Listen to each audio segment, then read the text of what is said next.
যে কোনো প্রফেশনালের কোনো কাজ করতে গেলে কিন্তু বিভিন্ন টুলসের প্রয়োজন হয়। যেমন ধরেন নাপিত, চুল কাটতে গেলে তার কাউচির প্রয়োজন হয়। রাজমিস্ত্রি, তার কিন্তু প্রয়োজন হয় রাজমিস্ত্রির কাজের সামগ্রী। একজন ইলেকট্রিশিয়ান, তার কিন্তু হাতুড়ি টেস্টারের প্রয়োজন হয়। তো একজন সাইবার সিকিউরিটি এক্সপার্টেরও কিন্তু বিভিন্ন ধরনের টুলসের প্রয়োজন হয়। এই টুলসগুলো ব্যবহার করে তারা কিন্তু বিভিন্ন ধরনের ওয়েবসাইট, অ্যাপ্লিকেশন, বিভিন্ন কম্পিউটার নেটওয়ার্কের উপর সিকিউরিটি অ্যানালাইসিস করে এবং সেগুলো থেকে যদি কোনো ফ্ল পায় তো তখন সেগুলোতে অ্যাটাক করে এবং হ্যাক করে। হ্যাকিং অ্যাটাক সাধারণত এইভাবেই হ্যাকাররা করে থাকে। তো সেগুলো করার ক্ষেত্রে তাদের যে জিনিসটা কাজে লাগে সেটা হলো টুলস। তো এই ভিডিওতে আমি আপনাদের সাথে আলোচনা করব কালি লিনাক্সে অ্যাভেলেবেল আছে সেরা 10টি টুল যেগুলো আপনারা ইউজ করতে পারেন। আর তাছাড়া এই টুলসগুলো কীভাবে ব্যবহার করবেন, এই টুলসগুলোর নাম কি, সেগুলো জানতে এই ভিডিওটি সম্পূর্ণ দেখুন। আর আরেকটা ইন্টারেস্টিং জিনিস, এই ভিডিওর লাস্ট যে টুলটা হবে সেটা সবথেকে বেশি অ্যাডভান্স টুলস হবে। আর নিচে থেকে আমি আসলে শুরু করব বেসিক টুলস দিয়ে, যত উপরে ওঠা হবে তত কিন্তু ভয়ানক টুলস বের হবে। তো ভিডিওটি সম্পূর্ণ দেখবেন আর এখনই লাইক দিয়ে ফেলেন আর কমেন্ট করেন। তো চলুন শুরু করা যাক। প্রথম যে টুলসটি সম্পর্কে আমি কথা বলবো সেটার নাম হলো Nmap, অর্থাৎ নেটওয়ার্ক ম্যাপ। এটার মাধ্যমে কি করা যায়? নেটওয়ার্ক ম্যাপিং করা যায়। তো অনেকেই প্রশ্ন করতে পারেন যে নেটওয়ার্ক ম্যাপিং আবার কি। দেখেন, আমরা তো সাধারণত একটা নেটওয়ার্ক খালি চোখে দেখতে পারবো না। আমরা খালি চোখে দেখলে কি দেখবো? একটা রাউটার, বড় জোর আপনি দেখতে পারেন ওই রাউটারে আপনি কানেক্ট হচ্ছেন, এর বেশি তো আর কিছু পারবেন না যদি পাসওয়ার্ড জানেন। বাট একজন হ্যাকার কিন্তু জিনিসগুলো এইভাবে দেখে না। একজন হ্যাকার কিন্তু আসলে প্রত্যেকটা জিনিস সম্পর্কে ম্যাক্সিমাম ইনফরমেশন বের করে। তো ইনফরমেশন বের করার কাজেই এই Nmap ব্যবহার হয়। Nmap ব্যবহার করে নেটওয়ার্কের পোর্ট, হোস্ট আর সার্ভিসেস বের করা যায়। এগুলোর মাধ্যমে আমরা জানতে পারি একটা নেটওয়ার্কে কতগুলো ডিভাইস বর্তমানে কানেক্টেড আছে, কোন কোন ডিভাইসটা অ্যাক্টিভ আছে, কোন ডিভাইসের স্পেসিফিকেশন কি, এটসেট্রা, অনেক তথ্য। আর গাইজ, একটি জিনিস বলে রাখা ভালো, এই যে টুলসগুলোর আমি নাম নিচ্ছি, যেগুলো যে 10টা টুলসের বিষয়ে আপনাদের আজকে জানাবো, এগুলোর প্রত্যেকটার উপর এক একটা স্পেশাল ভিডিও আসবে। তো এই ভিডিওটার পরে আপনারা টোটাল আরও 10টা ভিডিও পাবেন, যে ভিডিওতে এই যে 1 নাম্বার টুলটা বললাম Nmap, এটা নিয়ে একটা ভিডিও থাকবে। ঠিক একইভাবে 2 নাম্বার, 3 নাম্বার, 4 নাম্বার, এভাবে পর্যায়ক্রমে ভিডিওগুলো কিন্তু আসতে থাকবে। আর তাছাড়া পরবর্তীতে আমি সাইবার সিকিউরিটির বিভিন্ন জিনিস নিয়ে এই ধরনের সিরিজ আকারে ভিডিও তৈরি করব এবং এর পাশাপাশি বিভিন্ন অপারেটিং সিস্টেম যেগুলো ইথিক্যাল হ্যাকাররা ব্যবহার করে থাকে সেগুলো নিয়েও কিন্তু ভিডিও তৈরি করব। সেকেন্ড যে অ্যাপ্লিকেশনটা নিয়ে আমি কথা বলবো সেটা হলো বার্ব সুইট। এই অ্যাপ্লিকেশনটি ব্যবহার করে আমরা কিন্তু বিভিন্ন ওয়েবসাইট স্ক্যান করতে পারি। সাধারণত একটা ওয়েবসাইট কিসে তৈরি করা এবং তার পাশাপাশি এটা কোন টেকনোলজি ব্যবহার করতেছে, কোন হোস্টের উপর কাজ করতেছে, কোন ল্যাঙ্গুয়েজ ইউজ করে সাইটটা তৈরি করা, এগুলো কিন্তু ডিপেন্ড করে।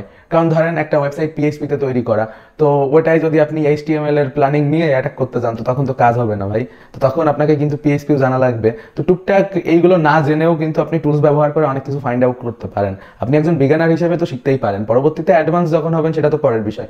ফার্স্ট অফ অল এই যে টুলসটা ব্যবহার করে আমরা একটা ওয়েবসাইট, সেটা ওয়ার্ডপ্রেসে হোক কিংবা লারাভেলে হোক কিংবা পিএইচপি, বুটস্ট্র্যাপ, যাতেই হোক, সেটার ভালনারেবিলিটি ফাইন্ড করতে পারি এবং সেটাই যদি এক্সএসএস, তাছাড়া এসকিউএল ইনজেকশন কিংবা যে কোনো প্লাগিংয়ে কোনো ইস্যু থাকে, A to Z আমাদের সামনে একটি রিপোর্ট তৈরি করে এনে দেয়।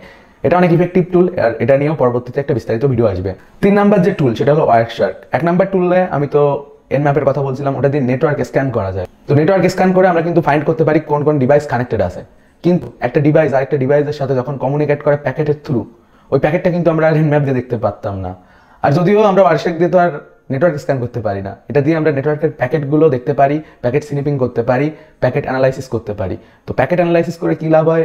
এর থ্রু আমরা চাইলে কুকি স্টিল করতে পারি। কুকি স্টিল কি? ধরেন আপনার ব্রাউজারে আপনি কখনো ফেসবুকে লগ ইন করেছেন, সে পাসওয়ার্ড করে রাখছেন, ওইটা একটা কুকি, ওই যেটা সেভ হয়ে পড়ে থাকলো, পরবর্তীতে যখন ফেসবুকে গিয়ে ক্লিক করবেন ফেসবুক আসবে। তো এই যে পাসওয়ার্ডটা সিম্পলি যেখানে স্টোর করা থাকে সেটাকে আপনি কুকিজ বলতে পারেন সহজ ভাষায়। আর তাছাড়া প্যাকেট অ্যানালাইসিস করে কে কোন ওয়েবসাইটে ভিজিট করতেছে, কোথায় গিয়ে কী দেখতেছে, এমনকি এরও অ্যাডভান্স ভার্সন হয় যেখানে man in the middle attack করা হয়। তো এগুলো নিয়ে পরে কথা বলবো। ওয়ারশার্ক ব্যবহার করে আপনারা প্যাকেট স্নিপিং করতে পারেন, প্যাকেট অ্যানালাইসিস করতে পারেন নেটওয়ার্কের। আর প্যাকেট জিনিসটা কি? একটা নেটওয়ার্কে যখন একটা ডিভাইস অন্য যে কোনো ডিভাইসের সাথে কমিউনিকেট করে তো ওইটা প্যাকেটের থ্রু যায়, অর্থাৎ ডাটা একটা বান্ডেল আকারে যায়, একসাথে এরকম যায়, সোজা যায় সেরকম না, একটা বান্ডেল যায় তারপর আরেকটা যায়, এভাবে প্যাকেট আকারে সেন্ড হয়। 4 নাম্বার যে টুলসটা নিয়ে কথা বলবো এটা হলো মেটাএক্সপ্লয়েট পেলোড। মেটাএক্সপ্লয়েট ব্যবহার করে সাধারণত বিভিন্ন র্যাট তৈরি করা হয়ে থাকে কিংবা স্পেওয়্যার তৈরি করা যায়। এটা ব্যবহার করে র্যাট অথবা স্পেওয়্যার আপনি তৈরি করতে পারবেন। আপনি কোনো ডিভাইসে মনিটরিং করতে চান, স্পেইং করতে চান, সেক্ষেত্রে কিন্তু এই টুলটা ব্যবহার করা হয়। 5 নাম্বার যে টুল সেটা হলো ইয়ারক্র্যাক এনজি। এই টুলটা ব্যবহার করে ওয়াইফাইয়ের উপর পেনিট্রেশন টেস্টিং করা হয়। বিভিন্ন ক্ষেত্রে আপনি যদি চান ওয়াইফাইয়ের পাসওয়ার্ড না জেনে ওয়াইফাইতে কানেক্ট হবেন, তো সেক্ষেত্রে হ্যাকাররা বিভিন্ন ধরনের অ্যাটাক ইউজ করে, word list attack, dictionary attack, evil twin attack, এবং তাছাড়া নেটওয়ার্কে বিদ্যমান বিভিন্ন ধরনের অ্যাটাক কিন্তু আছে। ইয়ারক্র্যাক এনজি ব্যবহার করে সাধারণত ESP32 ব্যবহার করে যে অ্যাটাকটা করা যায় ঠিক একই অ্যাটাক করা যায়। ESP32 ওয়াইফাই পেনিট্রেশন টেস্টিং টুল ব্যবহার করে ঠিক যেভাবে আমরা একটা নেটওয়ার্কের অথেন্টিকেশনের ফাইলটা ক্যাপচার করতাম এবং পরবর্তীতে ওইটার উপর ব্রুট ফোর্স অ্যাটাক করতাম, তো সেভাবে কিন্তু পাসওয়ার্ড জানা যেত। তো ওই মেথডটা এখানে ব্যবহার করা হয়। 6 নাম্বার যে টুলসটা নিয়ে আমি কথা বলবো সেটা হলো নেটক্যাট। এটাও এনম্যাপের মতো একটা টুল, বাট এই টুলটায় কিছু স্পেশালিটি আছে। এটা ব্যবহার করে আমরা TCP অথবা UDP তাছাড়া ইউনিক্স ডোমেনের যে সকেটগুলো আছে এই ফাংশনগুলো নিয়ে ভালোভাবে কাজ করতে পারি এবং এইগুলোর স্পেশালিটি আছে এটাই। 7 নাম্বার টুল হলো জন দ্য রিপার। এটা ব্যবহার করে সাধারণত ডিকশনারি অ্যাটাক, পাসওয়ার্ড অ্যাটাক এগুলো করা হয়। এর আগে যেমন আমি ওয়াইফাই এর বেলায় বলছিলাম, ইয়ারক্র্যাক এনজি দিয়ে তো আমরা অথেন্টিকেশন ফাইলটা ক্যাপচার করব, তো তার পরবর্তীতে ওই অথেন্টিকেশন ফাইলটার উপর কিংবা যে কোনো জিপ ফাইল, রার ফাইল, হ্যাশ ফাইল, মানে যাতে যাতে ইনক্রিপশন আছে যেটা অফলাইনে আপনি রাখতে পারেন, এমনকি বর্তমানে অনলাইনেও বিভিন্ন ধরনের পাসওয়ার্ড অ্যাটাক কিন্তু করা যায়। তো এই জন দ্য রিপার এই টুলটা ব্যবহার করে আমরা বিভিন্ন ফাইলের উপর, নেটওয়ার্কের উপর এবং তাছাড়া বিভিন্ন জায়গায় পাসওয়ার্ড অ্যাটাক করতে পারি। তো এটা কিন্তু খুবই ডেঞ্জারাস একটা টুল। 8 নাম্বার হলো SQL ম্যাপ। এটা ব্যবহার করে ওয়েবসাইটের SQL ডাটাবেস হ্যাক করা যায়। যদি কোনো ওয়েবসাইটে SQL ভালনারেবিলিটি থাকে সেক্ষেত্রে এই টুলটা ব্যবহার করে কিন্তু আমরা যে কোনো ওয়েবসাইটের SQL ডাটাবেসে অ্যাক্সেস করতে পারি। আর SQL ডাটাবেসে অ্যাক্সেস করলে ওই সাইটটার কিন্তু A to Z সব ডাটা আপনি পেয়ে যাবেন, ইন্টারনাল ব্যাক এন্ডের যত ডাটা রয়েছে। তাছাড়া ওটায় আপনি পরবর্তীতে চাইলে অ্যাক্সেস গেইন করে ওয়েবসাইট ডিফেসমেন্টও করতে পারেন। তো এটা কিন্তু খুবই ভয়ানক একটা হ্যাকিং অ্যাটাক। তো এই টুলসটা কিন্তু ব্যবহার করে খুবই ডেঞ্জারাস কাজ করা যায়। এটার একটা প্র্যাকটিক্যাল ভিডিও আসবে সামনে, তো অবভিয়াসলি আমাদের চ্যানেলে চোখ রাখবেন। আর এটা নিয়ে পুরনো আমাদের চ্যানেলে ভিডিও ছিল, আগের ভিডিও চেক করেন। 9 নাম্বার যে টুলটা নিয়ে আমি কথা বলবো সেটা হলো অটোস্পে। এটা হলো ডিজিটাল ফরেন্সিকের একটা টুল। এটা ব্যবহার করে আমরা বিভিন্ন ধরনের ডাটা রিস্টোর করতে পারি যেগুলো ডিলিটেড হয়ে গেছে। তো সাধারণত কোনো ডাটা কিংবা তথ্য যদি হারাই যায়, ধরেন কোনো হ্যাকার কোনো ক্রাইম করেছে তো তাকে ধরতে হবে, সে ধরনের কাজে কিন্তু এই টুলটা ব্যবহার করা হয়। এটা ইথিক্যাল হ্যাকারদের জন্য একটি পাওয়ারফুল টুল। এই টুলটা ব্যবহার করে ইথিক্যাল হ্যাকাররা ব্ল্যাক হ্যাটদের ধরে। তো বুঝতেই পারতেছেন টুলটা খুবই ডেঞ্জারাস। সো দেখতে দেখতে আমরা কিন্তু ভিডিওর লাস্টে চলে আইছি, আর এখন আমরা কথা বলবো 10 নাম্বার টুলসটা নিয়ে। এটা হলো সোশ্যাল ইঞ্জিনিয়ারিং টুল। এই টুলটাতে আমরা বিভিন্ন সোশ্যাল ইঞ্জিনিয়ারিং অ্যাটাকের ফিচার পাবো। আপনি চাইলে কাউকে ফিশিং লিঙ্ক সেন্ড করতে পারেন। তাছাড়া বিভিন্ন ধরনের স্পেয়ারও তৈরি করা যায়। তো ম্যালিসিয়াস আর স্যাসরা যত কাম আছে সব এটা দিয়ে করা যায়। সোশ্যাল ইঞ্জিনিয়ারিং কিন্তু পৃথিবীর সব থেকে ফেমাস হ্যাকিং অ্যাটাক, আর 90% ক্ষেত্রে যত হ্যাকিং হয় সব কিছু কিন্তু এই সোশ্যাল ইঞ্জিনিয়ারিং এর মাধ্যমেই হয়। তো সোশ্যাল ইঞ্জিনিয়ারিং কি, কাউকে মুরগা বানান আর তারপর তার বিভিন্ন তথ্য ডাটা হ্যাক করে ফেলেন। সাপোজ আপনি কাউকে ফেসবুকের ফিশিং লিঙ্ক দিয়ে বললেন, ভাই এই ছবিটা দেখ, তো তখন সে আপনার ওই লিঙ্কটা ওপেন করলে তার কাছে ফিরে লগ ইন আসলো। সে ভাবলো দেখি হয়তো ফিরে লগ ইন করা লাগতেছে, তো পরবর্তীতে সে লগ ইন করলে সাথে সাথে ওই পাসওয়ার্ড কিন্তু আপনার কাছে চলে আসতেছে। জিনিসটা শুনলে অনেক সিম্পল মনে হয় যে অনেক ইজিলি সব কিছু হয়ে যাচ্ছে, আজকাল কে এমন ফাঁদে পা দিবে। কিন্তু এখনও কিন্তু অনেক লোক রয়েছে যারা সাইবার সিকিউরিটি সম্পর্কে খুব কম জানে, এগুলো সম্পর্কে কম বোঝে, তো তারা কিন্তু এই ধরনের ফাঁদে পড়েই যায়। তো অবভিয়াসলি এই ভিডিওটা বেশি থেকে বেশি শেয়ার করবেন আপনার পরিচিত লোকজনের কাছে, কারণ সাইবার সিকিউরিটি সম্পর্কে যদি আমরা নলেজ একে অপরের কাছে ছড়াই দিই তখনই কিন্তু এটার গ্রোথ হবে। আমরা যদি মনে করি হ্যাকিং মানে একটা খারাপ জিনিস, এটা ব্যবহার করে মানুষ স্ক্যাম করে, চুরি ডাকাতি করে, দেন আপনি রং। কারণ সাইবার সিকিউরিটি যে কোনো টেকনোলজি কিংবা যে কোনো সিস্টেম তৈরি করতে গেলেই কাজে লাগে।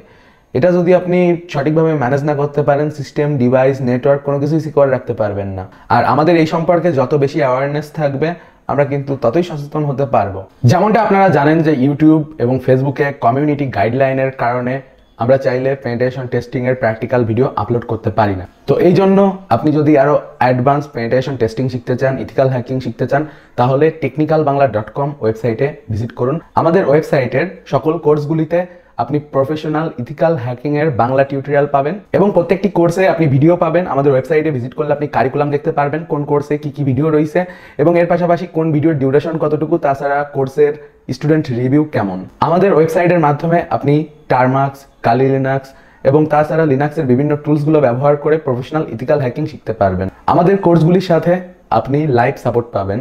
যে কোনো সময় কোর্সের ভিডিও দেখে কোনো কিছু না বুঝলে সরাসরি আমার থেকে সাপোর্ট নিতে পারবেন। এবং তাছাড়া আমাদের expert cyber security expert team তো আছেই আপনাদের সাপোর্ট দেওয়ার জন্য। আর অবভিয়াসলি গাইস, আপনি এখানে A to Z সকল ধরনের ইথিক্যাল হ্যাকিং এর কোর্স পাবেন। Facebook security expert, ethical hacking with Kali Linux, droid hacking, network security expert, web security expert, digital forensics expert, programming for ethical hacking, freelancing master class, এগুলো ছাড়াও অসংখ্য cyber security এর advance এবং latest course কিন্তু বর্তমানে available আছে। আর obviously একটা জিনিস মাথায় রাখবেন, আমাদের অফিসিয়াল ওয়েবসাইট থেকে কোর্স কিনবেন, তা না হলে কিন্তু লেটেস্ট টুলস এবং লেটেস্ট ভিডিও পাবেন না এবং এর পাশাপাশি সাপোর্টও পাবেন না। তো পাইরেসির চক্করে পড়লে লস করবেন, কারণ সময়ের সাথে তথ্য প্রযুক্তি, সাইবার সিকিউরিটি, টেকনোলজি সবকিছুই আপডেট হয়। তো অবভিয়াসলি টেকনিক্যাল বাংলায় চোখ রাখবেন। তো অবভিয়াসলি চেক করে নিবেন যে ওয়েবসাইট থেকে আমাদের কোর্সটা কিনতেছেন সেটা technicalbangla.com কিনা, কারণ technicalbangla.com এর বাইরে আমি কোনো জায়গায় কোর্স প্রোভাইড করি না, শুধুমাত্র technicalbangla.com-এই আপনি আপডেটেড কোর্স পাবেন। সুস্থ থাকবেন, সুন্দর থাকবেন। আশা করি ভিডিওটি আপনাদের ভালো লেগেছে। যদি ভালো লেগে থাকে অবভিয়াসলি লাইক দিবেন। ভিডিওটি ফেসবুকে দেখে থাকলে আমাদের ফেসবুক পেজকে ফলো করবেন, আর ইউটিউবে দেখে থাকলে সাবস্ক্রাইব করবেন। আর অবভিয়াসলি কমেন্ট করে জানান যে আপনি পরবর্তীতে কোন ধরনের ভিডিও দেখতে চান, কারণ আপনার মন্তব্য আমাদের কাছে খুবই গুরুত্বপূর্ণ। আপনার মন্তব্যের উপর ভিত্তি করেই কিন্তু আমরা নিত্য নতুন ভিডিও তৈরি করে থাকি, আপনাদের জন্য নিত্য নতুন কন্টেন্ট নিয়ে আসি। আর ভালো লাগলে শেয়ার তো অবশ্যই করবেন। তো সুস্থ থাকুন, সুন্দর থাকুন। Have a nice day, good bye.